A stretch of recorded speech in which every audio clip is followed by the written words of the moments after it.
Hello बच्चों, नमस्कार। Probability distribution के इस लेक्चर में आप सभी का बहुत बहुत स्वागत है। आज का टॉपिक है बायनॉमियल डिस्ट्रीब्यूशन। तो बायनॉमियल डिस्ट्रीब्यूशन एक इंपॉर्टेंट टॉपिक है आपके एग्जाम के पॉइंट ऑफ व्यू से। तो इसको हम लोग डिस्कस करेंगे इस लेक्चर में। हम छोटे क्वेश्चन से लेकर बड़े क्वेश्चन तक जाने का प्रयास करेंगे। हर एक टाइप के क्वेश्चन को मैं कोशिश करूंगा। फिर भी अगर आपसे कोई क्वेश्चन रह जाता है बायनॉमियल से रिलेटेड, तो आप कोशिश जरूर करिएगा मुझे कमेंट बॉक्स में बताने की, कि जिससे कि मैं उस क्वेश्चन का सोल्यूशन प्रोवाइड कर सकूँ। देखिए, मैं टोटल फार्मूले के प्रूफ पे नहीं जाऊंगा, बट इसके बेसिक कंसेप्ट को थोड़ा सा आपको यहाँ पे इंडिकेट करने की जरूर करूंगा। बाकी डिटेल्स में जाना है तो आप मैं आई बटन पे वीडियो की लिंक दूंगा, आप वहां से उसको देख सकते हैं। इसके फार्मूले का प्रूफ क्या है, कैसे वर्कआउट करता है, सब कुछ। दो चीजें आपको बायनॉमियल डिस्ट्रीब्यूशन में नॉर्मली कुछ चीजों को आपको ध्यान रखना है। जहां पर probability of success and failure की बात हो, इवेंट मतलब या तो जीतेंगे या तो हारेंगे, ट्रू और फॉल्स की बात हो, या नंबर ऑफ डिफेक्टिव की बात हो, नंबर ऑफ डिफेक्टिव हो बट बहुत स्मॉल ना हो, उस केसेस में हम बायनॉमियल डिस्ट्रीब्यूशन का यूज करते हैं। अब कैसे फार्मूला क्या क्या होगा, कैसे कंसेप्ट होगा, हर एक पॉइंट को समझेंगे। वीडियो हेल्पफुल हो प्लीज लाइक एंड शेयर कर दीजिएगा। वीडियो के पीडीएफ आपको डिस्क्रिप्शन बॉक्स में लिंक मिलेगा, आप वहां से डाउनलोड कर लीजिएगा। देखिए, दो चीजें हमको चाहिए, तो एक तो पी चाहिए और एक क्यू चाहिए। तो हम पी को मानते हैं प्रोबेबिलिटी ऑफ सक्सेस। इसको हम क्या कहते हैं? Probability of success. और क्यू क्या होता है? Probability of failure.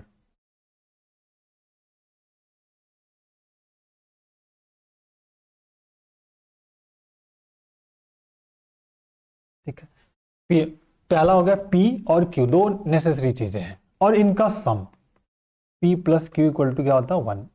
ठीक है, कोई इवेंट है, कोई एक इवेंट होगा जिसमें प्रोबेबिलिटी ऑफ सक्सेस भी होगा, प्रोबेबिलिटी ऑफ फेल्यूर होगा, तो दोनों का सम कितना होगा? उस इवेंट के बराबर। तो इवेंट एक ही है, तो मतलब P plus Q equal to 1 होता है। तो इसकी कभी जब जरूरत होगा, आपको पी गिवन है तो क्यू फाइंड करेंगे, क्यू गिवन है तो पी फाइंड करेंगे। इसकी हेल्प से प्रोबेबिलिटी कभी भी एक से ग्रेटर देन नहीं होगी। दूसरा दूसरा इंपॉर्टेंट, ये आपका पहला कंसेप्ट इसका होगा। दूसरा हमको ये समझना है कि इसका एक्सपेंशन करते हैं, जैसे Q plus P power of N. Q plus P power of N के एक्सपेंशन में हमको बायनॉमियल डिस्ट्रीब्यूशन का फार्मूला फाइंड आउट करना पड़ता है। ध्यान रखिएगा, बायनॉमियल डिस्ट्रीब्यूशन का फार्मूला एक्सपेंशन कैसा होगा? Q plus P power of N. इसके ऑर्डर को आप कभी भी ब्रेक नहीं करेंगे। क्यू पहले आएगा, पी बाद में आएगा। क्यों? मैं कह रहा हूं कि इससे रिलेटेड भी आपको क्वेश्चन एग्जाम में पूछता है। समझ में आई बात आपको? तो बायनॉमियल डिस्ट्रीब्यूशन क्या होगा? Binomial distribution, binomial distribution. तो देखो, बायनॉमियल डिस्ट्रीब्यूशन कैसे होता है आपका? प्रोबेबिलिटी या बायनॉमियल डिस्ट्रीब्यूशन कह सकते हो आप। तो बायनॉमियल डिस्ट्रीब्यूशन पी, देखिए P X is equal to R, या सिंपल एन सी आर। ठीक, क्यू के पावर एन माइनस आर और पी के power of R. That is the probability of binomial distribution. ये है प्रोबेबिलिटी ऑफ बायनॉमियल डिस्ट्रीब्यूशन। बहुत important सा concept है। अब ये ध्यान रखना है, एक और आपसे यहाँ पे कभी कभी प्रॉब्लम्स में यूज होता है कि अगर Q plus P power of N का एक्सपेंशन आप कर रहे हैं, तो टोटल नंबर ऑफ टर्म कितने होते हैं? टोटल नंबर ऑफ टर्म, ये ध्यान रखना है। तो जैसे देखो, तो Q plus P in the expansion, in the expansion expansion Q plus P power of N, total number of term is equal to होता है एन प्लस 1। जैसे फॉर एग्जांपल अगर मैं कहूं कि ए प्लस बी का whole square, A plus B का whole square क्या होता है? A square plus B square plus 2। कितने टर्म्स हैं? 1 2 एंड 3 टर्म्स हैं। यहाँ पे पावर कितनी है? 2। तो हमेशा एक पावर हमेशा अधिक होता है, ये ध्यान रखना आपको। पहला क्लियर हुआ? तो बायनॉमियल डिस्ट्रीब्यूशन, ठीक है, बायनॉमियल डिस्ट्रीब्यूशन में प्रोबेबिलिटी ऑफ बायनॉमियल डिस्ट्रीब्यूशन हो गया आपका, यहां पर क्लियर हो गया। अब फार्मूला हमारा क्या? प्रोबेबिलिटी निकालने का, ये हो गया पहला point, Q plus P something. और इस टाइप एक और फंडामेंटल पार्ट बनता है इसका, जो एक अनदर सिस्टम होता है स्टूडेंट। तीसरा जो होता है, इस तरह से कभी कभी एग्जाम में आपको लिखेगा और यहाँ पे आएगा एन पी वाला फॉर्मेट। तो ये ध्यान रखिए, जैसे फॉर एग्जांपल मैं कह दूं कि बी, और यहाँ पे दे दिया आपको मान लीजिए 4 1/6, इस टाइप से लिखा है, तो आप इसको समझेंगे बायनॉमियल डिस्ट्रीब्यूशन का प्रॉब्लम्स है। B4116 लिखा है, तो आपको कंपेयर किससे करना होगा, इस तरह से करना पड़ेगा। अब आपसे छोटा क्वेश्चन में पूछता क्या क्या है, सबसे पहले पॉइंट है कि आपको छोटे छोटे क्वेश्चंस में आपसे क्वेश्चन पूछा क्या जाता है। तो पहला आपसे पॉइंट जो पूछा जाता है, जो आस्क होता है क्वेश्चंस में, आपसे पूछा क्या जाता है, पहला आपसे पूछेगा मीन, दूसरा क्या पूछेगा, वेरिएंस, तीसरा आपसे पूछा जाएगा स्टैंडर्ड डेविएशन। अब इनकी बात है कि इनकी वैल्यू क्या होती है, व्हाट इज द मीन। तो मीन इज इक्वल टू होता है एनपी, वेरिएंस क्या होता है एनपीक्यू, एंड स्टैंडर्ड डेविएशन वेरिएंस का स्क्वायर रूट मतलब एनपीक्यू। दैट इज द इंपॉर्टेंट, जो छोटे छोटे पार्ट के क्वेश्चंस हैं आपके यहां से बनते हैं। तो पहला पॉइंट्स क्लियर हुआ कि बायनॉमियल डिस्ट्रीब्यूशन का जो ऑर्डर है वो क्या होगा, Q plus P power of N होगा, कभी इसके ऑर्डर को ब्रेक नहीं करना है।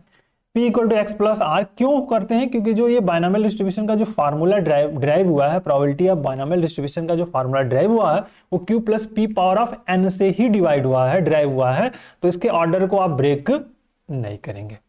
पहला क्लियर हुआ पॉइंट। दूसरा, कभी बी एनपी के फॉर्मेट में कोई क्वेश्चन हो तो उससे कंपेयर करके फाइंड आउट करेंगे, that is the important second type. अब आपसे छोटा जो 2 नंबर 1 नंबर का जो भी क्वेश्चन आपसे पूछा जाता है वो कैसा पूछा जाता है, मीन वेरिएंस स्टैंडर्ड डेविएशन से रिलेटेड है। अब आइए इस पे हम लोग क्वेश्चंस को करने का प्रयास करते हैं और आपको समझ में आएगा कि इस टाइप के क्वेश्चंस को हम कैसे कर रहे हैं, फिर छोटे से बड़े क्वेश्चंस की तरफ बढ़ेंगे स्टूडेंट। चलिए तो देखिए बहुत ही फंडामेंटल क्वेश्चंस है जिनको कि हम लोग अब यहाँ पे करने का प्रयास करेंगे। पहला, for binomial distribution mean 6 and variance 9 are these data are consistent or not, are these data consistent. Consistent का मतलब है आपको ये देखना है कि क्या ये जो डेटा दिया है क्या सही है कि नहीं है। अब ये सही कब होगा, अगर प्रोबेबिलिटी आप निकालो P और Q का मान अगर वो 1 से कम आ रहे हैं तो डेटा सही है, अदरवाइज गलत है। हम समझ में आ रही बात आपको। तो प्रोबेबिलिटी हमेशा 1 से कम होनी चाहिए, अगर प्रोबेबिलिटी 1 से ज्यादा आ रही है तो डेटा ये जो है कंसिस्टेंट नहीं है, मतलब सही नहीं है। एक छोटा सा क्वेश्चन जैसे मीन, तो मीन आपको दिया हुआ है, क्या दिया है, मीन इज इक्वल टू आपको क्या दिया बेटा 6, और इसको आप किससे लिखते हो एनपी, एनपी इक्वल टू क्या आ जाएगा 6। Variance, variance is equal to आपको क्या है 9, और वेरिएंस को आप क्या लिखते हो एनपीक्यू से, जैसे 9, तो यहां से एनपी की वैल्यू एनपी यहाँ पे 6 है तो 6q इज इक्वल टू 9 हो गया, q इज इक्वल टू हो जाएगा 9/6, और ये इसको आप कैंसिल कर दो तो 3 3 जा 9 3 2 जा 6, तो q इज इक्वल टू हो गया 3/2। This is the 1.5 is greater than 1, not possible. तो डीज पॉसिबल ही नहीं है, मतलब these data are not consistent. समझ में आई बात आपको, these data are not consistent, that is important. ये छोटा सा पार्ट इस तरह से क्वेश्चंस को समझना, क्यों, क्योंकि प्रोबेबिलिटी कभी भी 1 से ग्रेटर देन बड़ी नहीं होती है, तो that is important. I think ये छोटा सा क्वेश्चन समझ में आया होगा आपको। चलिए नेक्स्ट क्वेश्चन पे आते हैं। करें डैश इज टॉस ट्राइस, द 3 बार आपको सिक्का जो है उछाला गया है, ठीक है। A success is the getting 1 और 6 on the toss, find the mean of variance and mean and variance of success आपको फाइंड करना है। तो देखिए सोल्यूशन का एक टॉस्ट है, ये डाइस है टॉस 3 टाइम्स किया गया है, ये सक्सेस गेटिंग 1 और 6। अब बहुत प्यारा सा फंडामेंटल क्वेश्चन है कि अब क्या करो, कोई भी डायस को उछाला गया तो n का मान कितना हो गया 3 हो गया, लेकिन प्रोबेबिलिटी पूछ रहा है कि 1 और 6, तो P is the probability of success है, तो P is the probability of success 1 आने की प्रोबेबिलिटी कितनी होगी 1/6। भाई डायस पे जो डायस होता है उस पे कितने नंबर्स होते हैं 1 से लेकर 2 3 4 5 एंड 6, तो 1 आने की प्रोबेबिलिटी कितनी 1/6, प्लस 6 भी आने की प्रोबेबिलिटी कितनी हो जाएगी 1/6 हो जाएगी, टोटल कितना हो जाएगा 2/6, that is important, is 1/3 P। तो Q कितना हो जाएगा बेटा 1 माइनस 1/3, देन इज द 2/3। तो P और Q फाइंड आउट हो गए, N आपके पास ऑलरेडी 3 है, दैट इज इंपॉर्टेंट, तो मीन कितना हो जाता है, mean is equal to NP होता है, that is the N 3 into 1/3, that is the 1, mean हो गया आपका। वेरिएंस, वेरिएंस क्या होता है NPQ, सुना है 3 इंटू 1/3 इंटू 2/3, सो दैट 3 से 3 कैंसिल, दिस इज 2/3, तो आपका मीन वेरिएंस भी आ गया, दैट इज इंपॉर्टेंट। तो फंडामेंटल है। तो इसी तरह से क्वेश्चंस के सिस्टम को समझते हुए हम लोग वर्कआउट कर सकते हैं और पैटर्न को भी समझ सकते हैं कि कैसे हम इस क्वेश्चंस को फाइंड आउट कर रहे हैं। ठीक है, आई थिंक आपको समझ में आ गया। दोनों का पूछा प्रोबेबिलिटी ऑफ सक्सेस, मतलब कह रहे हैं कि अगर डैश पे 1 भी आए तो भी सक्सेस है, 6 आए तो भी सक्सेस है, तो दोनों की प्रोबेबिलिटी क्या हो जाएगी, 1/6 हो गया। टॉस को डाई को टॉस कितनी गया है, 3 बार किया गया, तो एन का मान हमारे पास क्या हो गया, 3 हो गया। क्लियर हुआ फंडामेंटल। चलिए अब आते हैं नेक्स्ट क्वेश्चन पे। क्वेश्चन नंबर 3 देखिए, इफ करा 0.7 0.3 पावर ऑफ 20 है of A binomial distribution, find mean and variance and standard deviation. अब आपको यहाँ पे प्रॉब्लम्स हो जाएगी अगर आपने इसके पैटर्न को चेंज किया तो आपको मैंने पहले बताया इसके पैटर्न को कभी नहीं चेंज करना है, q plus P power of n से ही वर्कआउट करना है। तो इससे कंपेयर करेंगे, तो कंपेयर करेंगे, this is 0.7 plus 0.3 power of 20, तो ये q की वैल्यू कितनी हो जाएगी 0.7, p की वैल्यू कितनी होगी 0.3 और n की वैल्यू कितनी होगी 20। अगर ऑर्डर बदल दिया तो q और p की वैल्यू बदल जाएगी और आंसर भी गलत हो जाएंगे। तो ऑर्डर को चेंज आउट आपको नहीं करना है। तो अब मीन आपको पता है क्या होता है, मीन इक्वल टू होता है एन पी, तो एन इतना है आपका 20 इंटू पी कितना है 0.3, मल्टीप्लाई कर दिया 6.0 मतलब 6 आ जाएगा। तो मीन इज इक्वल टू आपके पास क्या आ गया 6। Variance N P Q, variance is equal to N P Q, तो एन पी क्यू कितना है 0.7 0.3 और Q कितना आपके पास एन पी क्यू 60 हो जाएगा, पी क्यू का मान और एन का मान रख दिया। तो देखिए 0.21 इंटू 20, 0.21 इंटू 20 तो हो गया 0.41 आ जाएगा, 0.4। तो मीन आपका आ गया, वेरिएंस कितना आ गया 0.41। ठीक है, सिंपल सा हो गया 0.41। और स्टैंडर्ड डेविएशन क्या हो जाएगा, एसडीज हो जाएगा, अंडर रूट में एनपीक्यू होता है मतलब 0.41 का स्क्वायर, दैट इज इंपॉर्टेंट। तो स्टैंडर्ड डेविएशन निकल गया। तो ये लॉजिक वाला कंसेप्ट है, इसको कभी भी आपको सही से करना है, चेंज नहीं करना है। समझ में आ रही बात, आपको पैटर्न को सही से एग्जामिन करके वर्क करना है। आइए नेक्स्ट इसको देखते हैं। बीटा है, तो अब इसको हमने पहले बात किया कि 8 और 1/4 है, तो बायनॉमियल डिस्ट्रीब्यूशन है, इसको आप कैसे कंपेयर करोगे, n इंटू पी से कंपेयर करना है। तो n इज इक्वल टू क्या होगा 8 हो गया और p इज इक्वल टू क्या हो गया 1/4। तो q की जरूरत होगी तो q इक्वल टू क्या आता है 1 माइनस पी मतलब 1 minus 1/4 and we get the 3/4। अब आपसे क्या पूछ रहा है मीन, तो मीन क्या निकलेगा, mean is equal to N P, तो n 8 है, p कितना है आपके पास 1/4 है, तो that is the 2। Standard deviations square root में एन पी क्यू, तो now N P Q 8 into P 1/4 into 3/4।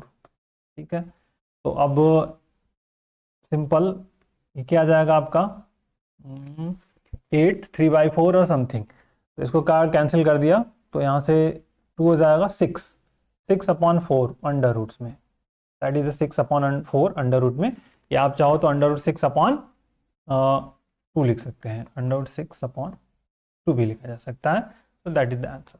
तो ये लॉजिकल कंसेप्ट है स्टूडेंट, इसी तरह के फंडामेंटल कंसेप्ट को हम यहाँ पे डेवलप करके क्वेश्चंस को करने का प्रयास करेंगे एक एक करके। अब ये छोटे छोटे क्वेश्चंस हो गए, अब बड़े क्वेश्चंस हमारे इस तरह के बनेंगे और इन बड़े क्वेश्चंस को हम लोग करने का प्रयास करेंगे।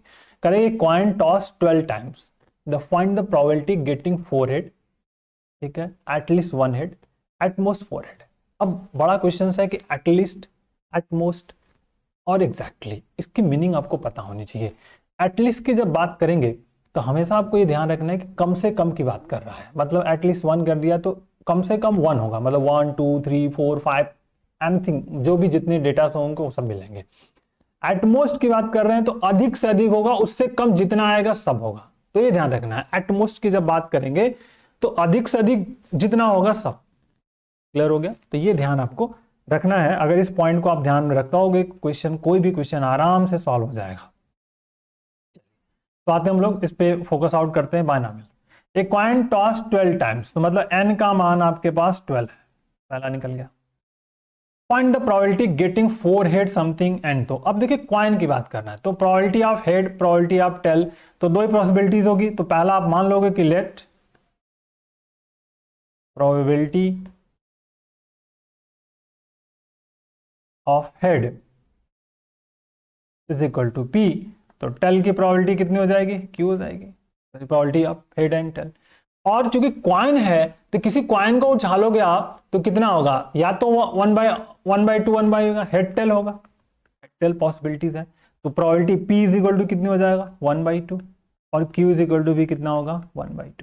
That is the probability. समझ में आई बात आपको। एक इवेंट है तो उसमें हेड टेल, अगर कॉइन को आप उछालते हो तो क्या आएगा, या तो हेड या तो टेल आएगा। तो दो पॉसिबिलिटीज है, हेड आने की संभावना एक है, पॉसिबल आउटकम हेड की 1 है, और 2 टोटल है, तो 1/2 और 1/2 हो गए, पी और क्यू निकल गए। अब प्रोबेबिलिटी ऑफ बायनोमियल डिस्ट्रीब्यूशंस क्या होता है, फार्मूला बायनोमियल डिस्ट्रीब्यूशन। ये बायनोमियल डिस्ट्रीब्यूशंस आप समझो क्या होता है, that is the P R is equal to क्या आपके पास है एन सी आर क्यू के power n minus R P power of R. Put the values, n का मान कितना आपके पास है 12, सी आर हमको गिवन है 1/2 के पावर कितना n माइनस आर, तो 12 minus R here 12 minus R और 1/2 के power of, clear, that is the probability P R. अब यहीं से आपको सारा वर्क करना है, दिस इक्वेशन नंबर 1। आपसे पहला क्या पूछा, दैट इज इंपॉर्टेंट, 4 हेड आपसे पूछा जा रहा है कि पहला आपको 4 हेड चाहिए, मतलब 4 हेड का मतलब हुआ है कि आर की वैल्यू कितनी हो जाएगी 4, 4 head means R is equal to 4। यहां पे आप इस इक्वेशन जो इक्वेशन 1 है यहां पे रख दीजिए P R is equal to 4, तो देखो भैया 12c4 आ जाएगा, 1/2 के पावर 12 माइनस 4 और फिर 1/2 के पावर ऑफ 4, तो that value is the 1/12c4। और यहां से इसको आप कैलकुलेट करो तो देखो 1/2 के पावर आ जाएगा, यहां पे -4 है, 12 माइनस 4 और ये 4 है, तो मिला करके हो जाएंगे 12। That is important, clear concept है, दैट इज इंपॉर्टेंट। तो अब 12c4 की आप वैल्यू फाइंड आउट करना चाहो तो आप कैलसी में फाइंड आउट कर सकते हो और इसको वर्कआउट कर सकते हैं। छोटा छोटा पार्ट्स है, जिस तरह से भी आपको अच्छा लगे आप उस क्वेश्चंस को कैलकुलेट करते हो। 12c4 और 1/2 के पावर 12, 1/2 के पावर 12 की वैल्यू होती है 4096। कितनी वैल्यू होती है, 2 के पावर ऑफ 12 करोगे तो 4000 होता है, तो इसको आप कैलकुलेट कर सकते हो। 12c4 क्या हो जाएगा फैक्टोरियल 12 अपॉन 4 फैक्टोरियल्स, और 12 माइनस 4 मतलब 8 फैक्टोरियल्स, और इनटू में 2 के पावर 12 आएगा तो 4096 होता है। अब ऐसे भी एटीटी छोड़ सकते हो, ऐसा कोई जरूरी नहीं है। समझ में आ रही बात आपको।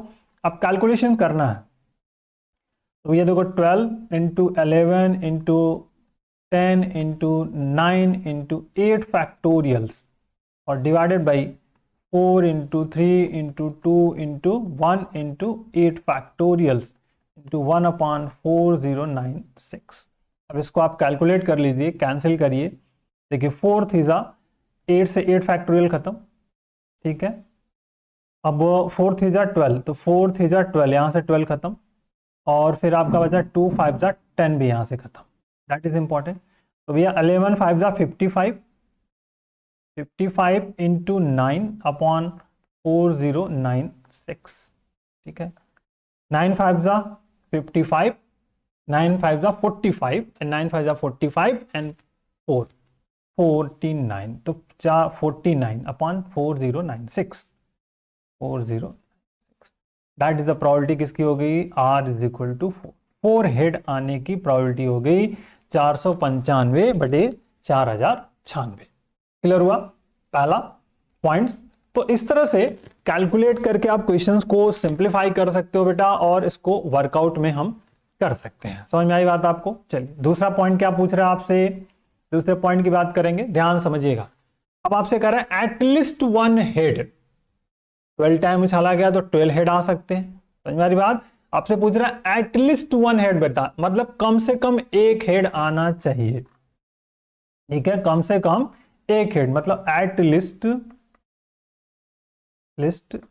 1 head means r is greater than or equal to 1।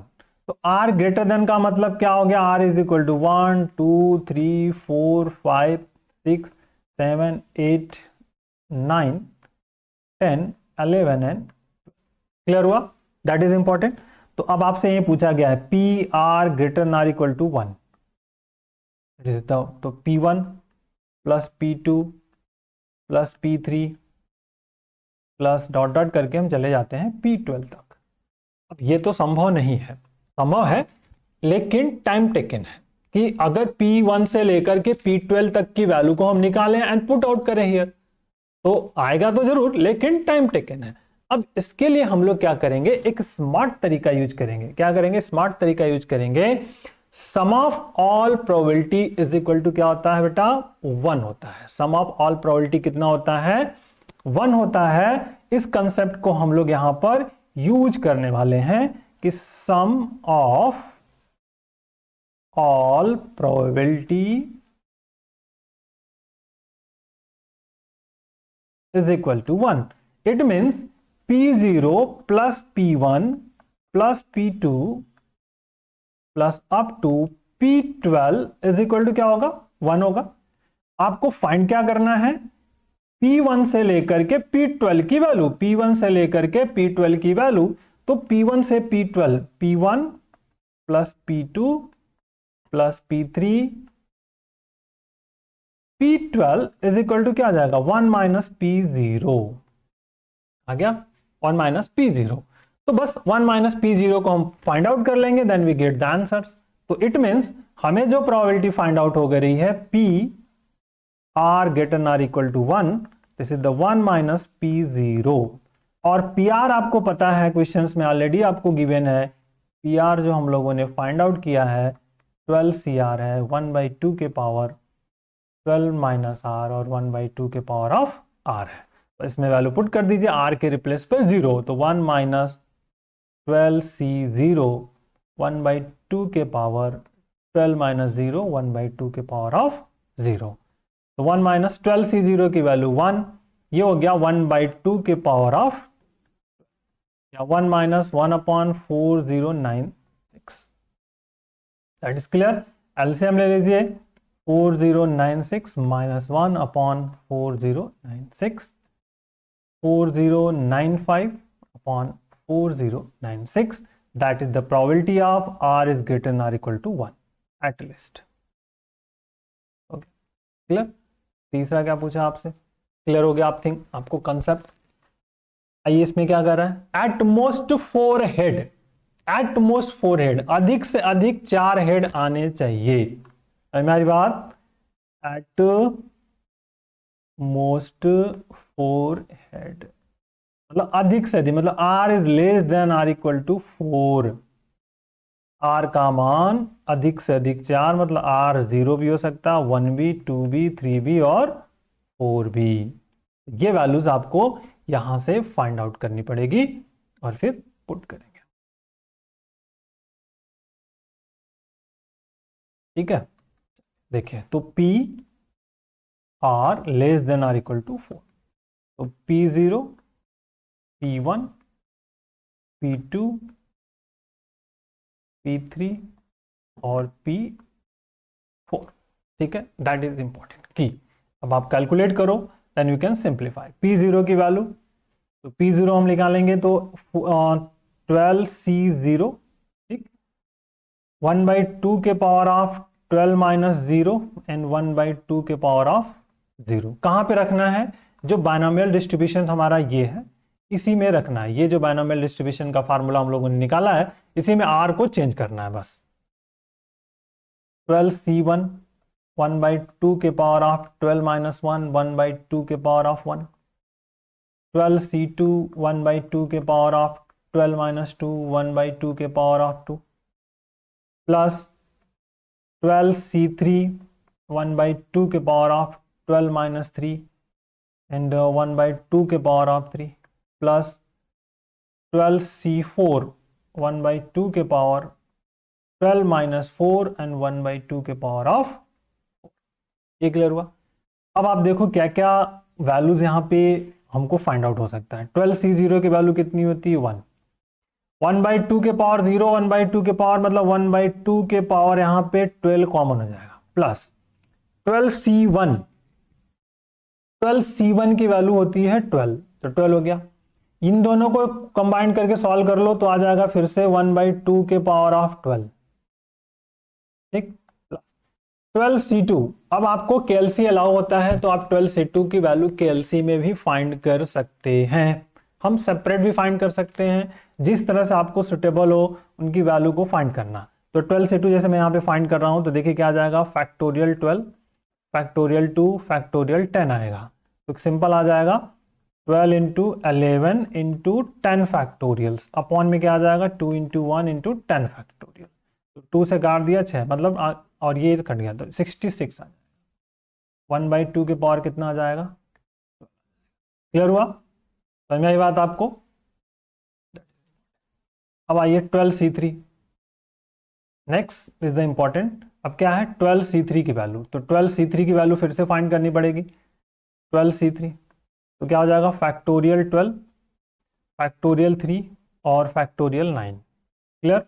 तो 12 इंटू 11 इंटू 10 इंटू 9 और यहाँ से 3 2 इंटू 9, तो 9 से 9 की कहानी खत्म, 3 4 जा 12 हो जाएगा और 3 2 जा 6, तो कितना हो जाएगा सिंपल 220 आ जाएगा।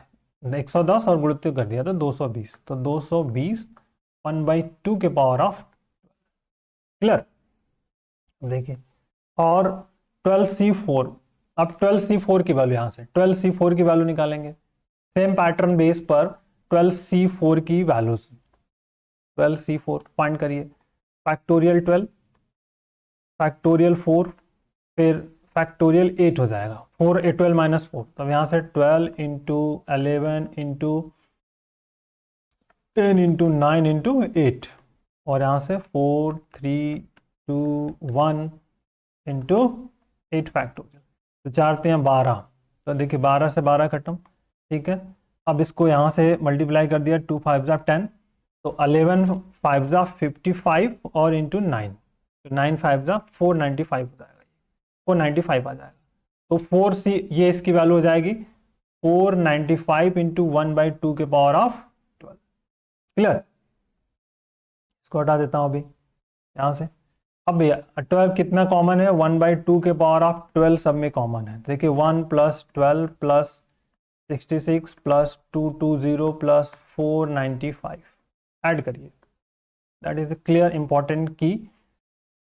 3 6 3 9 9 5 14, ठीक। इसके बाद 6 1 7 2 9 9 9 18 1 19, फिर 4 2 6 1 7 794 और 1/2 के पावर 12 है 4096, तो दैट इज द इंपॉर्टेंट की। तो आपको आई थिंक ये टोटल क्वेश्चन समझ में आया कि हम लोग कर क्या रहे हैं। हमको कुछ पॉइंट्स को हमेशा ध्यान रखना है कि हम लोग को फाइंड क्या करना है, उस फाइंड आउट को समझ पाएंगे आप तो बहुत ही आसानी से क्वेश्चंस को कर पाएंगे स्टूडेंट। तो बहुत लॉजिकल बेस में हम लोग क्वेश्चंस को कर रहे हैं, एक एक क्वेश्चंस को करेंगे, टोटल 11 से 20 क्वेश्चन तक जाना है और उसको हर एक क्वेश्चंस को हम लोग करने का प्रयास भी करेंगे। आई थिंक आपको कंसेप्ट समझ में आ रहा होगा। कोई डाउट हो तो प्लीज आप मुझे कमेंट बॉक्स में जरूर बताइएगा, हम उसके सॉल्यूशंस पे फोकस आउट जरूर करेंगे जिससे कि आपका कोई डाउट ना रहे बायनॉमियल डिस्ट्रीब्यूशन पर। आइए बढ़ते हैं अगले क्वेश्चन पर। हर एक टाइप की मैंने कोशिश की है कि हर एक टाइप का क्वेश्चन आपसे यहाँ पे वर्कआउट कर सकूं कंप्लीट सॉल्यूशन के साथ में। यहाँ देखिए क्या रहा है, 6 dash R throw 729 times simultaneously, how many times do you expect at least 3 face of dash so 5 और 6। अब कह रहा है एटलीस्ट कम से कम 3 फेस पर 5 और 6 आना चाहिए, समझ में आ रही बात। अब यहाँ पे बड़ा क्वेश्चन है, एन 6 डैश है मतलब एन का मान कितना है 6 है, तो ये क्या है ये 729।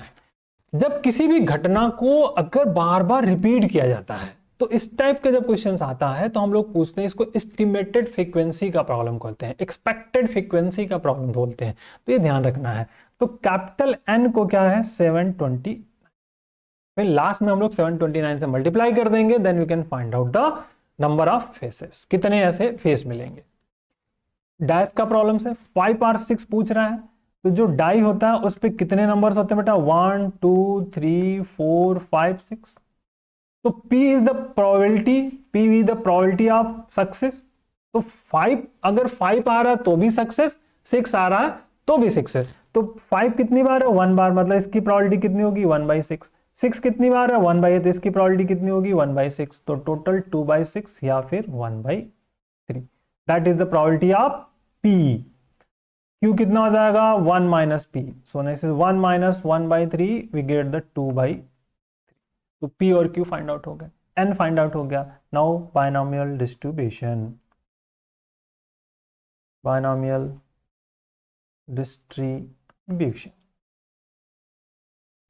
तो यह PR is equal to NCR Q के power N minus R P power of R, ये आपको पता है।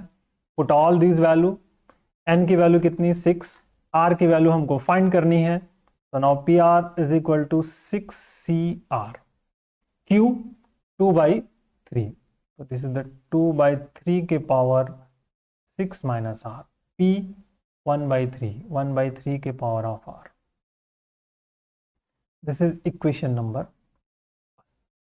अब आपसे क्या पूछा गया, एटलीस्ट 3 फेज पर आपका क्या आना चाहिए, 5R6 शो करना चाहिए। तो एटलीस्ट 3 फेज, एटलीस्ट 3 फेज।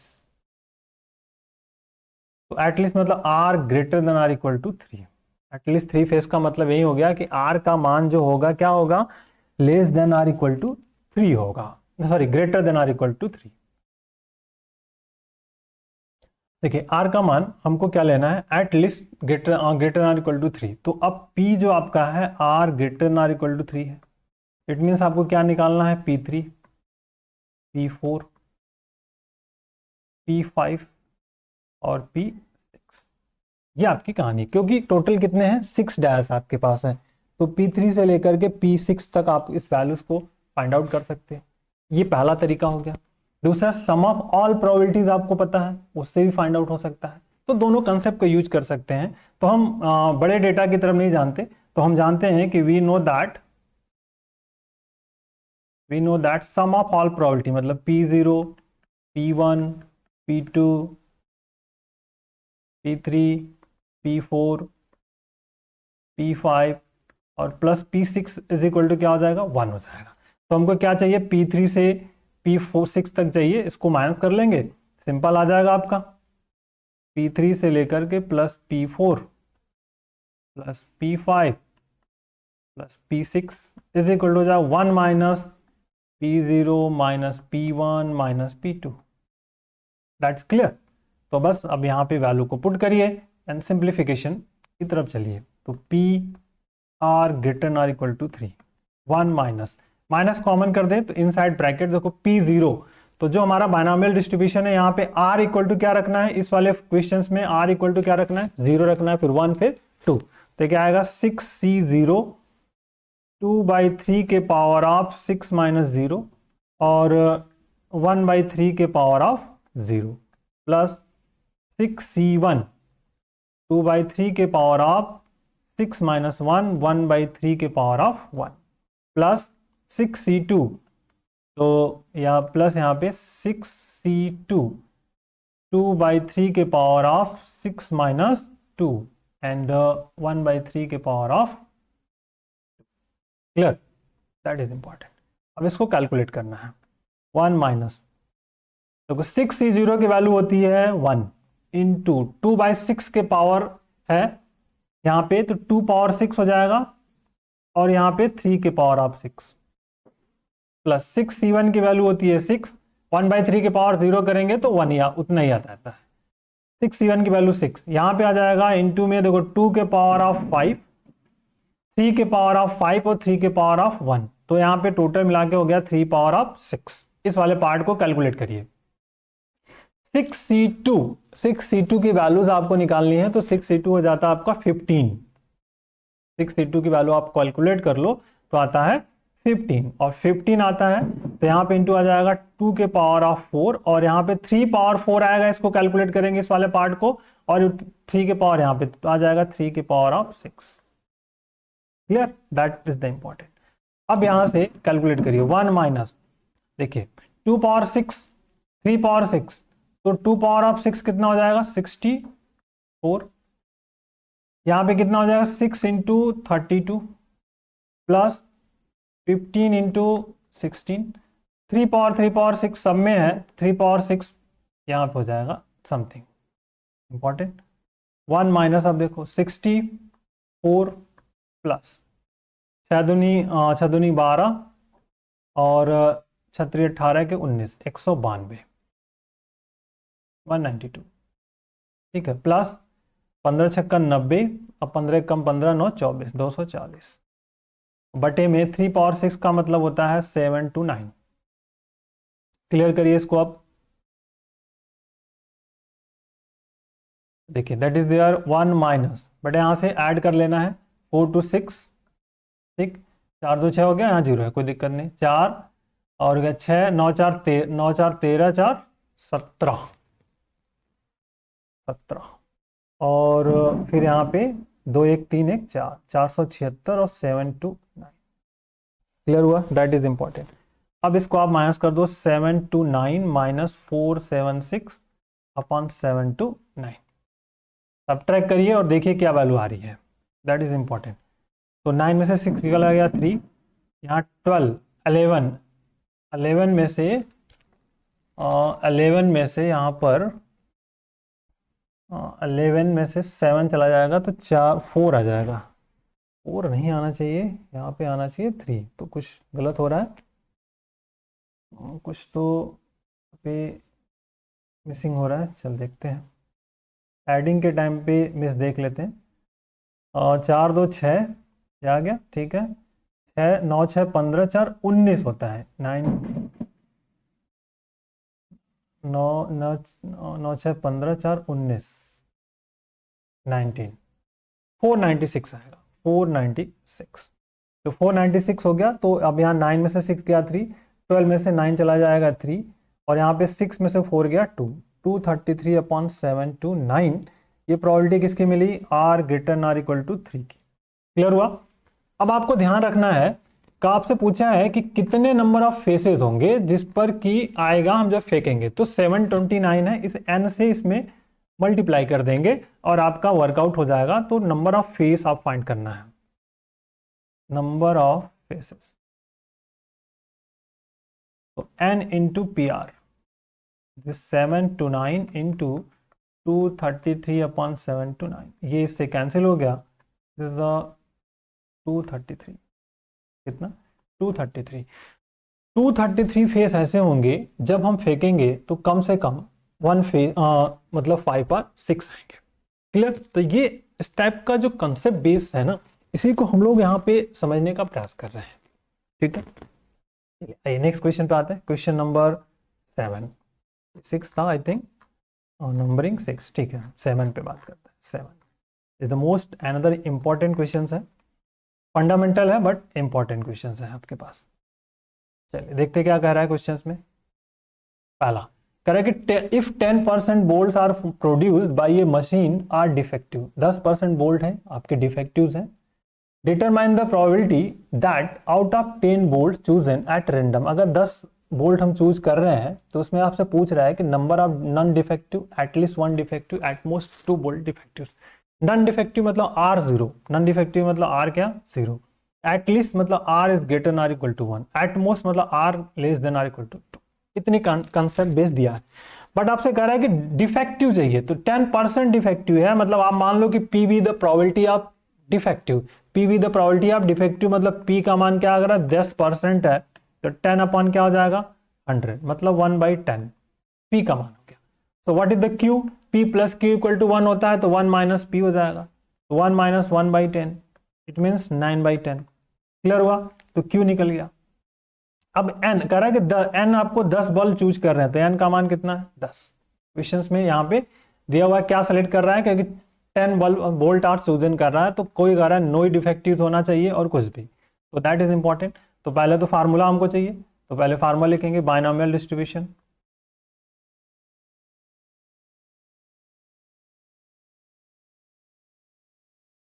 भैया देखो, क्वेश्चन अगर नहीं समझ पाया तो एक बार आप मैं समझाने का प्रयास कर रहा हूं। कह रहा है कि 10 बल्ब है, sorry, correct, if 10% bolt produce by the machine, कोई मशीन है जो कि 10% बोल्ट जो है ना अगर बना रही है तो 10% बोल्ट जो है वो डिफेक्टिव हो जाते हैं, ठीक है। Determine the probability out of 10 bolts chosen at random, मतलब कह रहा है कि अगर हम 10 बोल्ट मान लीजिए वहां से उसमें से सेलेक्ट करते हैं, सेलेक्ट कर रहे हैं, तो आपको ये प्रोबेबिलिटी बतानी है कि ऐसी पॉसिबिलिटीज है कि कोई बल्ब डिफेक्टिव ना हो, ये कम से कम एक डिफेक्टिव हो, या फिर अधिक से अधिक 2 डिफेक्टिव हो। ऐसे इस टाइप के कंसेप्ट में प्रोबेबिलिटीज आपको बतानी है। ये क्वेश्चन का टोटल लॉजिकल कंसेप्ट है यहाँ पर। तो आइए इसको देखते हैं। तो वही कह रहा है प्रोबेबिलिटी, तो P the probability of defective, तो पी इक्वल टू क्या हो जाएगा 10%, 1/10। क्यू निकाल लेंगे, P plus Q equal to 1 से 9/10। बायनॉमियल डिस्ट्रीब्यूशन, तो binomial distribution P R is equal to क्या होता है आपका एन सी आर क्यू के power N minus R P power of R. तो P R is equal to N का मान है 10, सी आर क्यू का मान आपने निकाल लिया 9/10 के पावर ऑफ 10 माइनस आर और 1/10 के power of R. That is this is the equation number 1। पहला है आपसे कह रहा है कि नन, नन का मतलब R is equal to 0। Put कर दो भैया R equal to 0, P R is equal to 0, 10C0 9/10 power 10 minus 0 और 1/10 के पावर ऑफ, ठीक। तो अब ये कैलकुलेट 10C0 की वैल्यू 1 होती है, ये भी 1 हो जाएगा, मतलब ये आ गया 9/10 के पावर ऑफ। तो पहली प्रोबेबिलिटीज आपको निकल गई, P R is equal to 0 पे कितना आ गया 9/10 के पावर ऑफ 10, ठीक, खत्म। तो इसको कैलकुलेट नहीं करने जाएंगे हम लोग क्योंकि बहुत बड़ा अमाउंट है ये, तो इसको कैलकुलेट करने की जरूरत नहीं है। दूसरा क्या कर रहा, एट लिस्ट 1, एट लिस्ट 1 मतलब are greater than equal to 1, तो एक भी डिफेक्टिव हो सकता है, एक से ज्यादा भी हो सकते हैं। मतलब आर का मान 1 2 3 4 5 6 7 8 9 एंड 10, 10 के 10 भी हो सकते हैं, एक भी, 1 2 3 4 1 से लेके 10 तक। तो मतलब आपको फाइंड करना है P R greater than equal to 1। तो simple P1 plus P2 P3 up to कहाँ तक P10 तक, बेटा कहाँ तक P10 तक। तो बट हम जानते हैं कि सम ऑफ ऑल प्रोबेबिलिटी कितना होता है 1, तो सिंपल सा 1 माइनस क्या बचा हुआ है इसमें P0 नहीं है, तो P0 को 1 में से घटा देंगे, then we get the answer. तो 1 माइनस P0, और अभी आपने ये P0 निकाला हुआ है कितना 1 माइनस 9/10 के पावर ऑफ 10। Clear, at least 1। तीसरा क्या कह रहा है, तीसरा पॉइंट्स इज द अनदर की, क्या आपसे पूछा at most 2 bolt defective, at most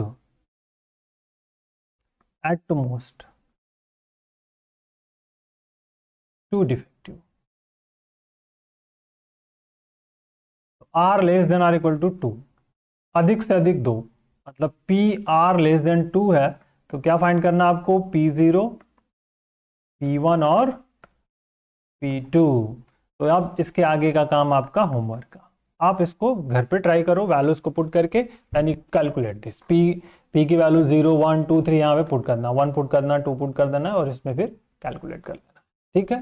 clear concept, छोटा सा आप वर्कआउट करेंगे। आइए, this is the most another very very important question है, बहुत बार पूछता है इस टाइप का सिस्टमेटिक कंसेप्ट बेस्ड क्वेश्चन। हम टोटल कैलकुलेशन पे फोकस करेंगे। Out of 8,000 families having 4 children each, how many families would be expected to have 2 boys 2 girls, at least 1 boys, no girls and at most 2 boys and 2 girls। एक keyword है यहाँ पे no girls, no girls का मतलब 4 हैं तो 4 ही क्या हो जाएंगे, नो गर्ल, कोई गर्ल्स नहीं होनी चाहिए, मतलब 4 के 4 क्या हो जाएंगे बॉयज हो जाएंगे, मतलब आर का मान क्या हो जाएगा।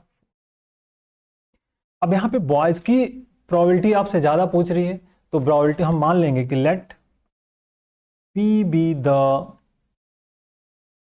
probability of boys and boys हो गया, और क्यू क्या हो जाएगा फिर, गर्ल्स की प्रोबेबिलिटी। ठीक, तो दोनों की प्रोबेबिलिटी क्या क्या होगी, क्लियर हुआ आपको, दोनों की प्रोबेबिलिटी क्या होगी, P is equal to P 1/2 हो जाएगा और Q इक्वल टू भी क्या हो जाएगा। ठीक, एन का मान कितना है, 4 चिल्ड्रंस है, कैपिटल एन कितना है, 8000। तो बायनोमियल डिस्ट्रीब्यूशन क्या होता है,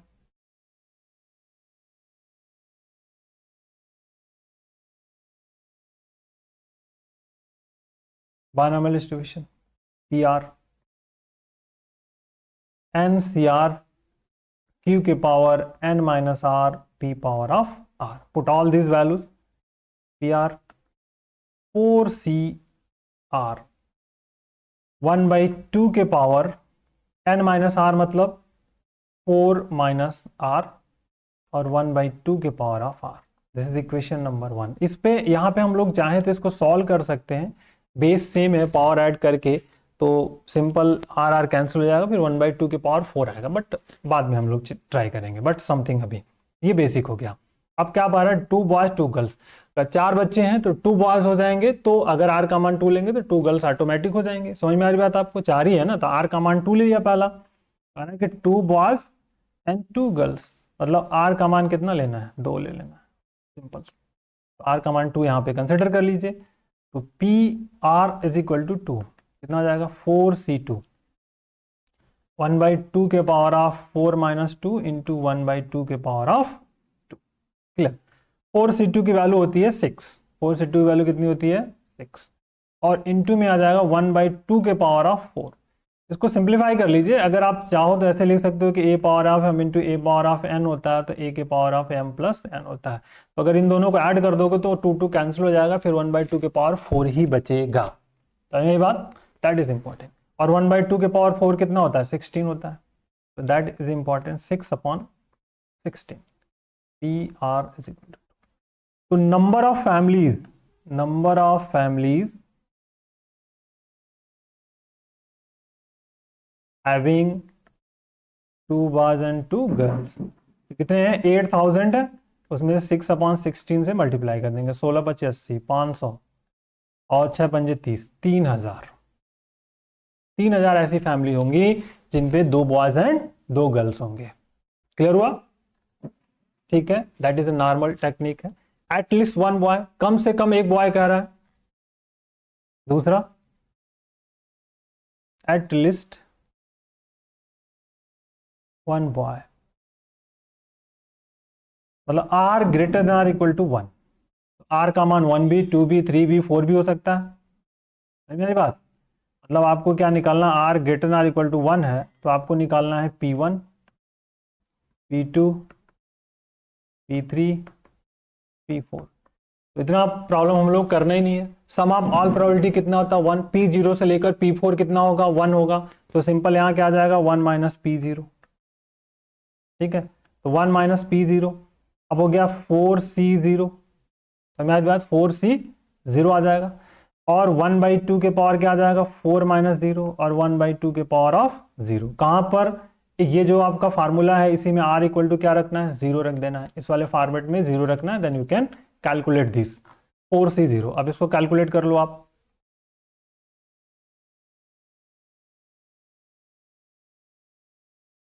four C zero 1 minus 1 into 1/2 के पावर ऑफ 1/2 पावर ऑफ 16, इसको कैलकुलेट करिए, सिंपल, दैट इज 1 माइनस 1/16, या कैलकुलेट कर दिया 15/16। तो नंबर ऑफ फैमिलीज,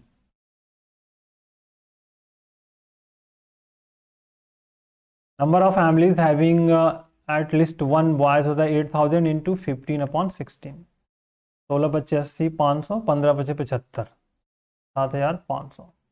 7500 फैमिली ऐसी होगी जहां पर वर्कआउट्स होंगे, समझ में आ रही बात आपको, जिसमें कम से कम एक बॉय जरूर होगा, 1 2 3 4 हो सकते हैं।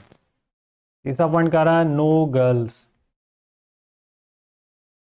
नो गर्ल्स मतलब R का मान कितना हो जाएगा, 4 हो जाएगा, चारों लड़के ही होंगे।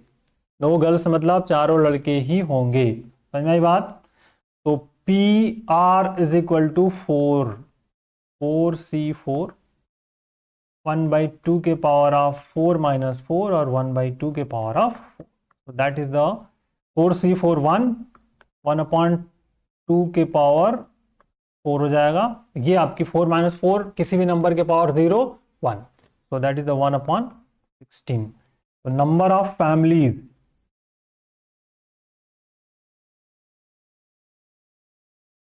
having no girls, ठीक, that is the 8000 into 1/16. 500 families ऐसी होगी जिनके पास कोई भी लड़कियां नहीं होंगी, no girls.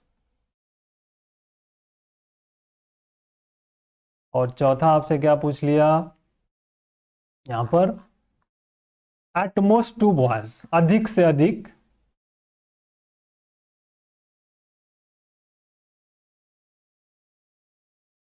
Eight most 2 boys. तो R less than or equal to 2, मतलब PR less than or equal to 2, P0, P1 और P2. मतलब ये निकालो 4C0 1/2 के पावर ऑफ 4 माइनस 0 1/2 के पावर ऑफ 0. ठीक, किसमें रख रहे हैं हम लोग, PR इज इक्वल टू जो हम लोगों ने निकाला है 4CR 1/2 के पावर ऑफ 4 माइनस R और 1/2 के पावर ऑफ R, इसी में रख देना है सब R के जगह पे. 4C1 1/2 के पावर ऑफ 4 माइनस 1 1/2 के पावर ऑफ 1. 4C2 1/2 के पावर ऑफ 4 माइनस 2 और 1/2 के पावर ऑफ 2. कैलकुलेट करिए 4C11, ये टोटल 1/2 के पावर 0 करोगे तो कितना आएगा, 1 आएगा. और ये टोटल कैलकुलेट करोगे आप तो सिंपली 1/2 के पावर 16 आएगा, मतलब 1/16 आ जाएगा. 4C1 की वैल्यू 4, ये हो जाएगा 1/16. इन दोनों को कैलकुलेट कर लिया. 4C2 की वैल्यू होती है 6, यहाँ 2 है 4C2, और ये आ जाएगा 1/16.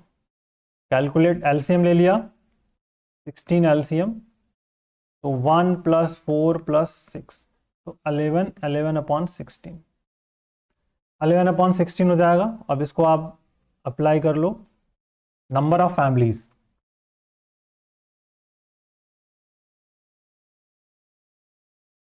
Having at most 2 boy. तो 8000 इंटू 11/16, सो काट दिया 555. 5500 फैमिलीज ऐसी होंगी जिनके पास अधिक से अधिक, मतलब एक दो बच्चे होंगे, मतलब उसमें 0 भी है, 1 भी है, 2 भी है, इस तरह के वर्कआउट हैं. इस टाइप का फंडामेंटल क्वेश्चंस का कंसेप्ट एक सेम पैटर्न बेस्ड क्वेश्चंस है, लेकिन थोड़ा सा डिफरेंट है.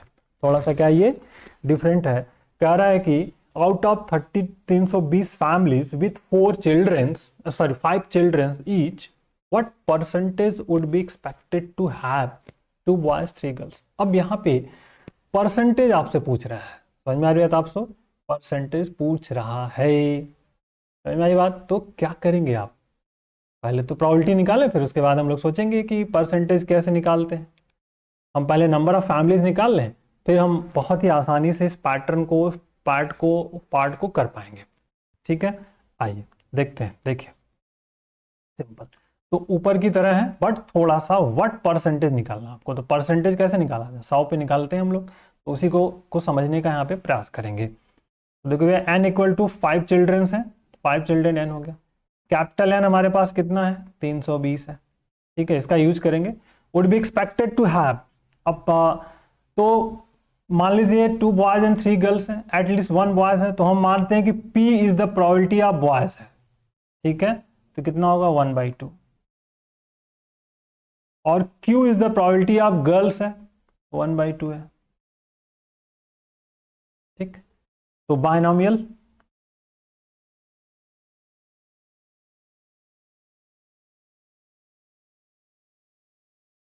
बायनोमियल डिस्ट्रीब्यूशन क्या होता है बेटा, बायनोमियल डिस्ट्रीब्यूशन, बात समझो आप. PR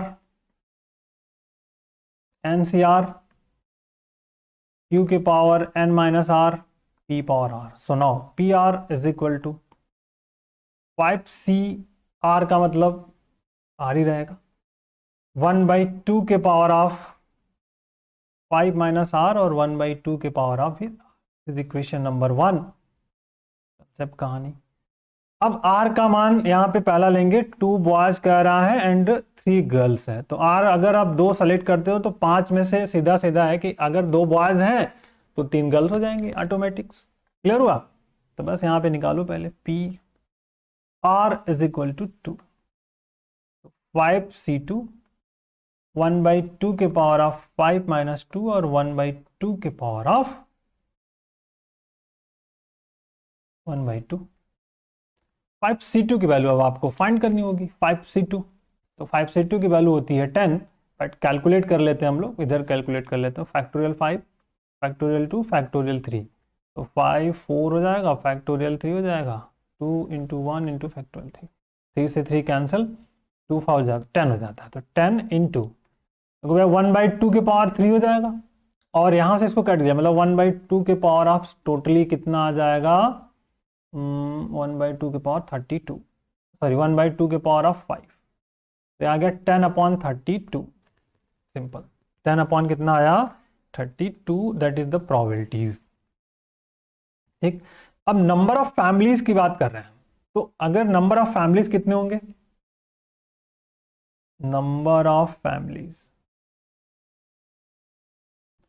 ठीक है, नंबर ऑफ फैमिलीज, तो नंबर ऑफ फैमिलीज हम निकालेंगे तो 320 इंटू 10/32, सो कट कर दिया, कितना हो जाएगा।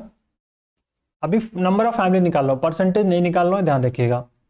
10 होगा, मतलब 100 फैमिलीज ऐसी है जिसमें आपके कितने जिसमें 2 बॉयज एंड 2 गर्ल्स होंगे।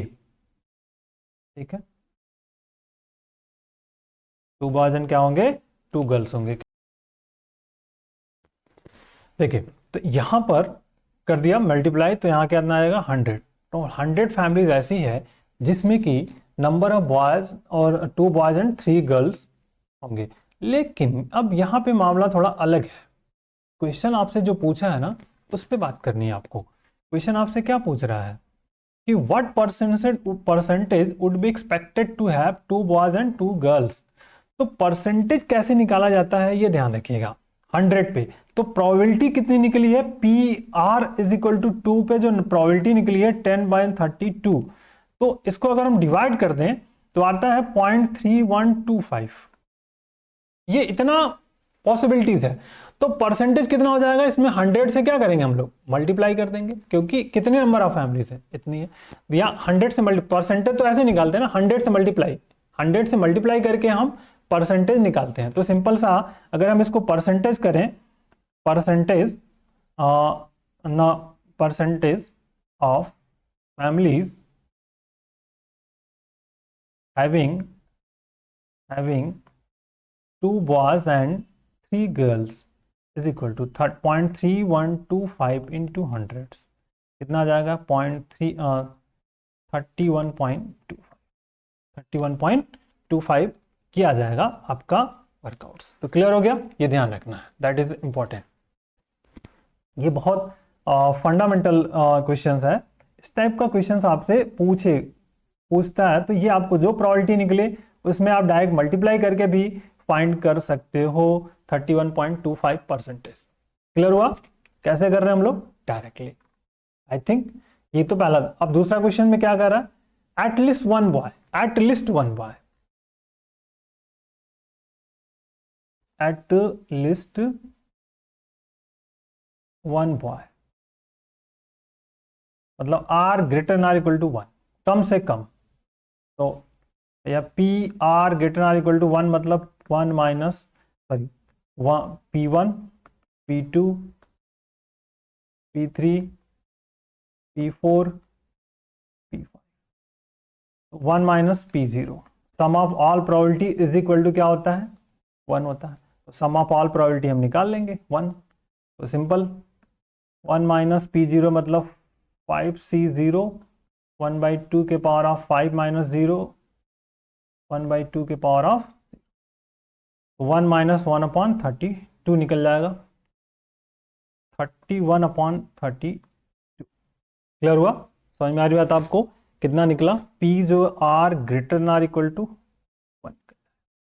अगर अब इसको नंबर ऑफ फैमिलीज निकालते हैं, नंबर ऑफ फैमिलीज, देखो भैया नंबर ऑफ फैमिलीज कितनी आ जाएंगे? 31/32 इंटू 32, 320। इसको डिवाइड कर दिया 10, मतलब 310 हो जाएगा। ये तो 310 फैमिलीज ऐसी है जिसमें कि, और मतलब परसेंटेज अगर निकालना है,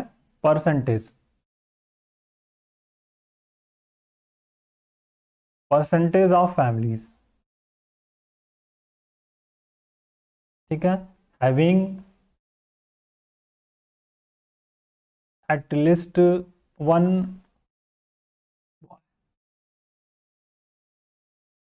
कुछ नहीं करना है, 31/32 है, इंटू इसमें क्या कर देना, 100 से मल्टीप्लाई, तो 3100/32। अब इसमें आप सिंपल सा देख लो कितना आ जाएगा, जो है डिवाइड कर ले रहा हूं 31/100 में जो वैल्यूज हमको फाइंड आउट होगी सिंपल 3100/32, 96.87%। ये आपका वर्कआउट हो जाएगा। इस तरह से आप इसको क्वेश्चंस को फंडामेंटली कर सकते हैं हम लोग। समझ में आई बात आपको? बहुत बेसिक सा कंसेप्ट बेस्ड प्रॉब्लम्स है, और इसी तरह से हम इसको क्वेश्चन को कर सकते हैं। ठीक है, हर एक टाइप का क्वेश्चंस करने का तरीका है। ये तो डायरेक्ट हम लोग उस पर कर सकते हैं, ध्यान समझनी है। कुछ और तरीके भी अगर आप चाहो तो परसेंटेज के लिए यूज कर सकते हो। देखो कैसे आएगा, वही हमने कहा कि परसेंटेज कैसे निकालना है। अगर जो प्रोबेबिलिटी आ रही है उसमें आप 100 से मल्टीप्लाई कर दो, then we get the probabilities. दूसरा तरीका ये आप इस तरह से भी समझ सकते हो कि अगर हमको परसेंटेज निकालना है तो 320 में कितना आया, 310।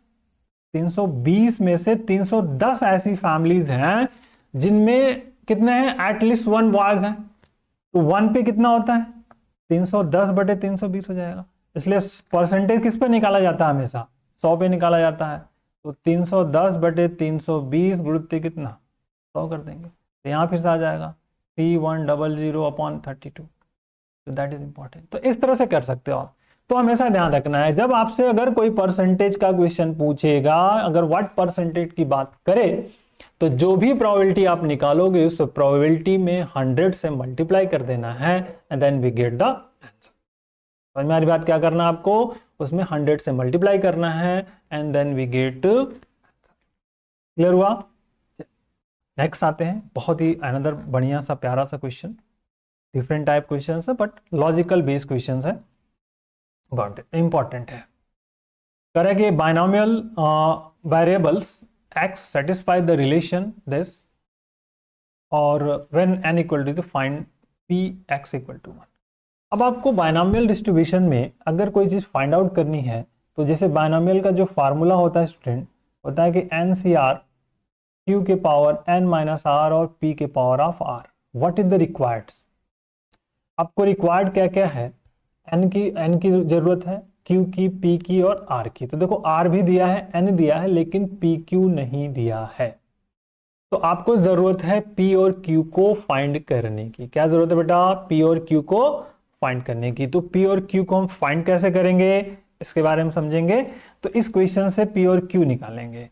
अब और एक और जानते हो कि p plus Q equal to क्या होता है, 1 होता है। तो दैट इज इंपॉर्टेंट की p plus Q equal to 1 होता है, यहाँ यूज करेंगे। तो यहाँ पे आ जाओ 9, मतलब यहाँ पे n का मान 6 है, तो 9px इज इक्वल टू 4, कोई दिक्कत नहीं, और px इज इक्वल टू 2। तो यहाँ पे r ये है और इधर r है 9।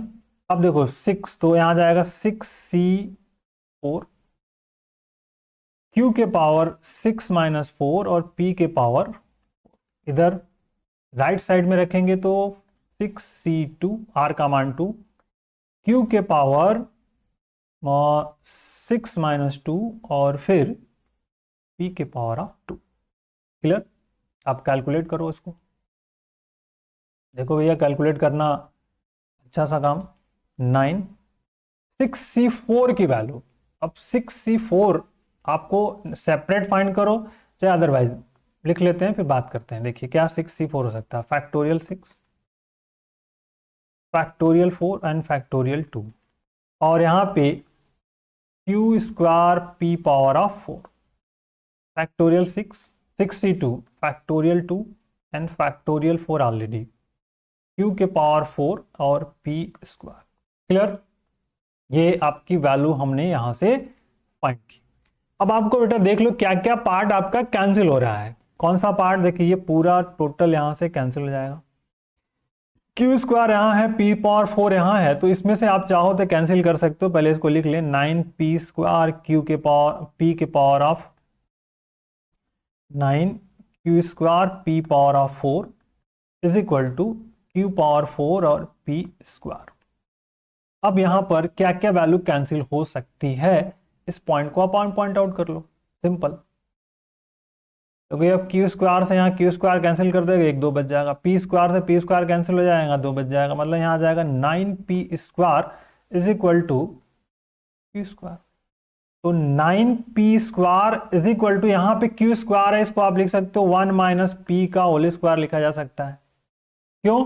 क्योंकि p plus Q is equal to कितना होता है, 1 होता है। p plus Q equal to 1 है, तो q इक्वल टू क्या हो जाएगा, 1 माइनस पी। क्लियर, अब ओपन कर दो, तो 9p square is equal to 1 plus P square minus 2p।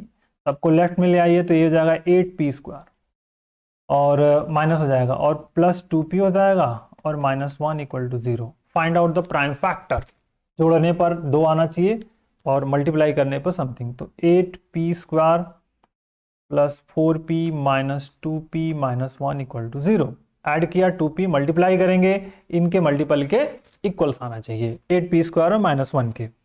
4p common, 8 यहाँ पे हो जाएगा, व्हाट 4p कॉमन करेंगे क्या आ जाएगा, 2p प्लस 1, और minus 1 common, this is the 2p plus 1 equal to. Clear हुआ? यहां से सॉल्व कर लीजिए, 4 p माइनस 1 हो जाएगा, और दूसरा आ जाएगा 2p प्लस 1। पहला if 4p minus 1 equal to 0, so p is equal to आ जाएगा 1/4। कैलकुलेट कर लीजिए 1/4। दूसरा if 2p plus 1 equal to 0, now p is equal to minus 1/2। और ये पॉसिबल नहीं है क्योंकि प्रोबेबिलिटी कभी भी निगेटिव नहीं होती है, तो p निकल गया।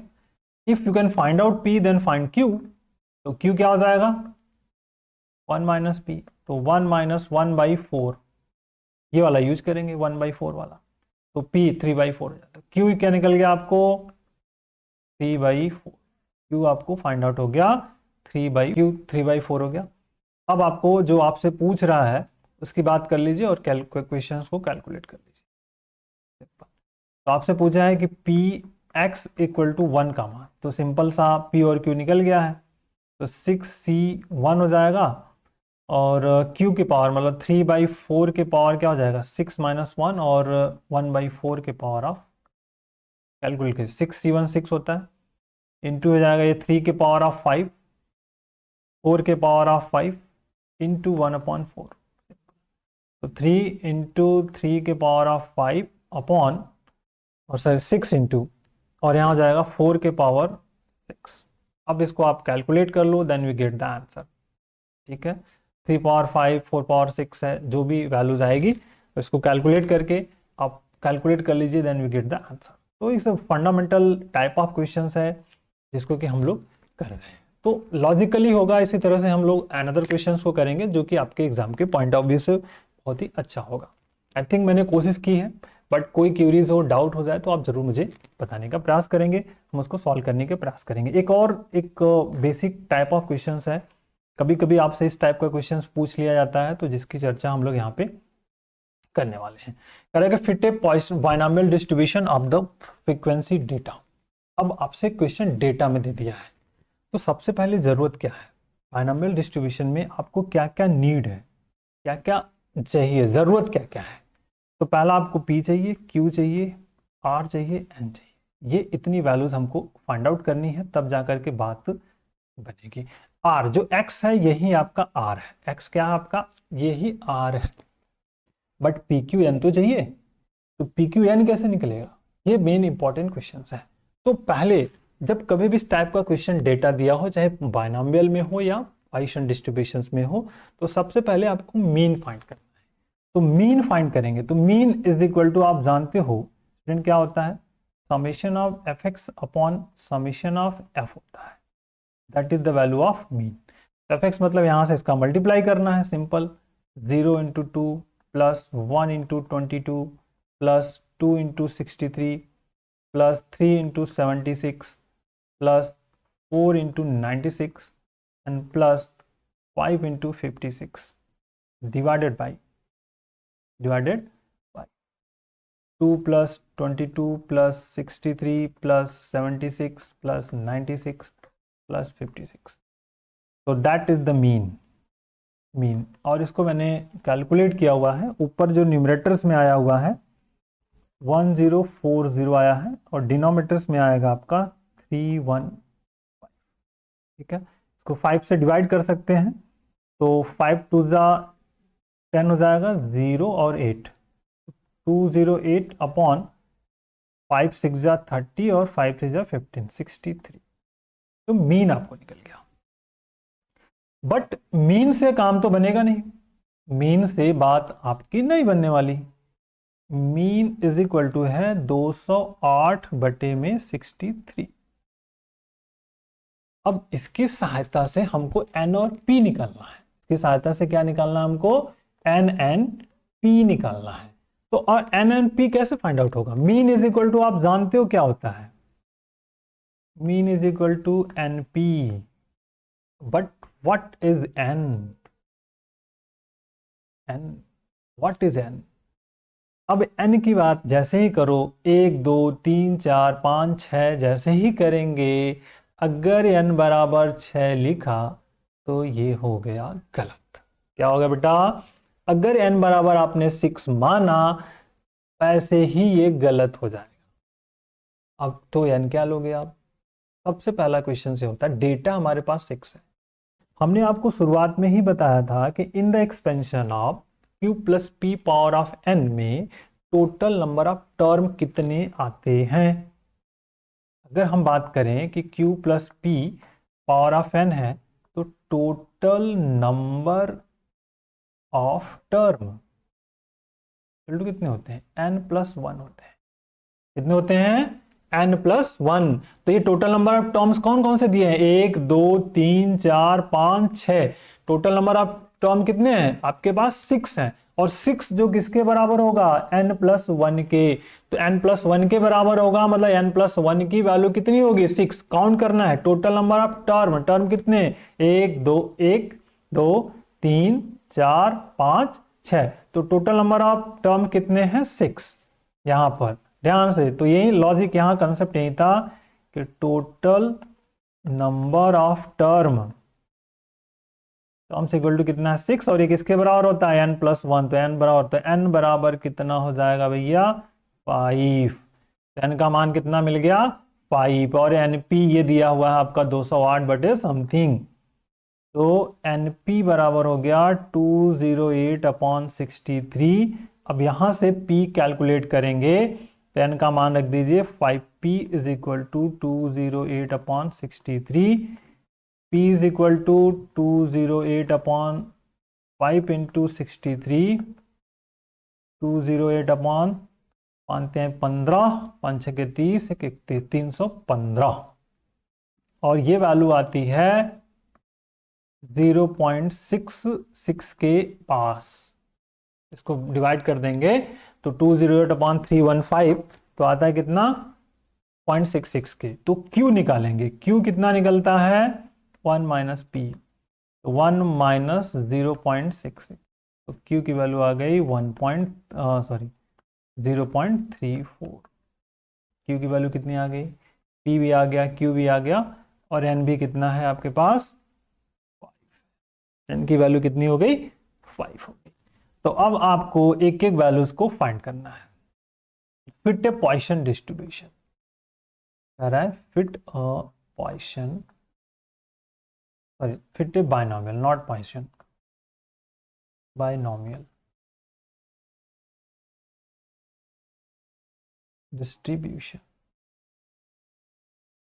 तो ये देखो, एक तो पहला ये हो गया कि आप इसको ऐसे लिख सकते हो q plus P power of n, मतलब 0.34 प्लस 0.66 पावर ऑफ 5 का एक्सपेंशन कर दो, then we get the answers.